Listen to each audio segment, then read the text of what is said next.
Mula sa impila ng malayang kabataan, tagapaghatid ng katotohanan, Serbisyo para sa bayan. KZFM 714, Boses ng Pilipino.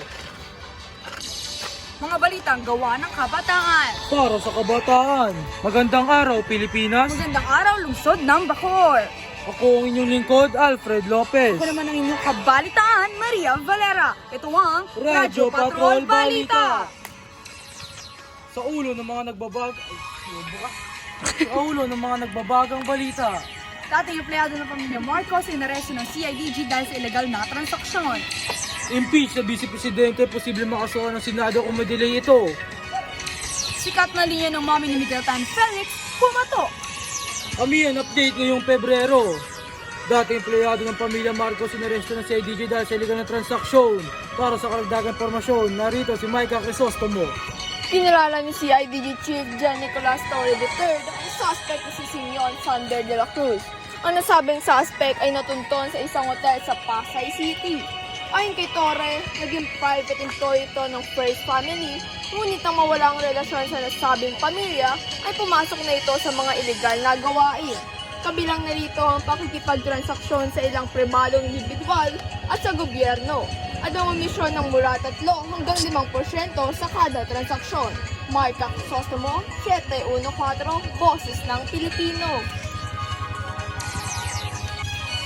Impeach sa Vice Presidente, posible makasuhan ng Senado kung madelay ito. Para sa karagdagang impormasyon, narito si Ralph Nocos.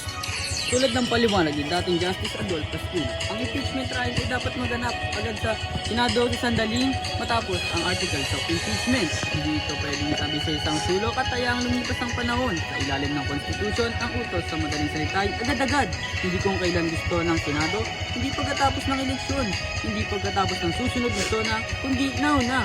At hindi ito isang pakiusap, hindi isang obligasyon, hindi pwedeng gamitin ng legislative issues o iba pang teknikalidad para ipaglaban ito. Para naman sa showbiz news, sikat na linya ng mami ni Miguel Tan Felix, pumato. Si Micah Crisostomo ay narito para sa dagdag impormasyon. Mukhang bibig ngayon na karamihan ng silitang okay na to. At sa kanila sasabihin na, Grace Tan Felix? Isa lang ang ibig sabihin yan. Marami na talagang nanonood sa mga vlogs ng mami ni Miguel Tan Felix. Kaya may mga umihirit na masikat na nanay ni Miguel kaysa sa kanya.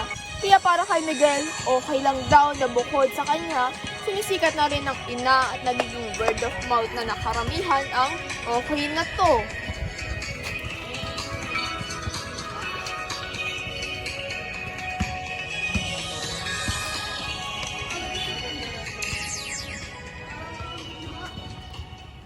Ihinto muna natin ng panandali ang programa para sa ilang paalala. Uy, be! May chika ako! Kilala mo yung magjowa sa room natin? Ayun! Buntis! Nako, talaga ba? Kawawa naman. Ano daw sabi ng lalaki? Ayun na nga. Ayaw daw panagutan dahil hindi pa handa. Eh, paano ang pangarap niya? Ayon sa pagsusuri sa mga nakalipas na taon ay dumarami ang bilang ng mga batang babae na nasa 12 anyos pa lang ay nabubuntis dahil sa premarital sex. Bilang isang mag-aaral, magdesisyon ng matalino, huwag makisali sa mga sexual na aktibidad. Lumapit sa sino mong pinagkakatiwala ang nakakatanda kung nakakaranas nito. Ang paalalang ito ay hatid sa inyo ng Department of Health o DOH at ng himpilang ito. At nagbabalik ang Radyo Patrol Balita. Ang oras ngayon ay 4:48 na ng hapon. Amihan update ngayong Pebrero. Inaasahan pa rin magdudulot ng mga pag-ulan ang weather systems na Northeast Monsoon o Amihan at extending sa malaking bahagi ng bansa ngayong Huwebes, Pebrero 27. Ayon sa Philippine Atmospheric, Geophysical and Astronomical Services Administration o PAGASA. Bukod dito, malaki ng tsansa magdadala ang amihan ng medyo maulap, yung isang ulap na kalangitan na may kasamang isolated light rain sa Metro Manila at mga natitirang bahagi ng Luzon. Ralph Cedric, Micah Crisostomo, nagbabalita. 714, Boses ng Pilipino. Sa ibang balita, 3 Amerikanong babae natagpo ang patay sa Venice Beach Resort.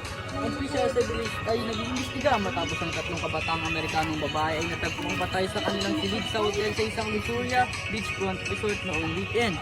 Ang mga babae ay natagpong patay sa Royal Cahal Beach Resort sa San Pedro noong Sabado ng umaga. Ang pagsisiyasat sa sanhi ng kanilang pagkamatay ay sinasagawa. Ngunit sinabi ng komisyon ng pulis ng bilis ay noong Martes na ang pagkakalason sa carbon monoxide at posibleng labis na disease ay sinaalang-alang. At syempre, hindi natin papalampasin na makasaysayang performance si Stephen Curry noong Pebrero 27, 2025. Unang nagliyabang Golden State Warriors star na si Stephen Curry matapos bumuhos ng 56 na puntos at 12 3-pointers laban sa Orlando Magic. Ito na ang ikalabing-4 na beses sa kanyang karera na nakapagtala si Curry ng 50-plus points sa isang laro. At yan po ang mga balita ngayong araw ng Miyerkules. Ako ang inyong lingkod, Alfred Lopez. At ako naman ang inyong kabalitaan, Maria Valera. Naghahatid sa inyo ng balita mapagkakatiwalaan. At makatotohanan tuwing umaga. KZFM 714 Boses ng Pilipino. Nakapagbigay na ba kayo ng script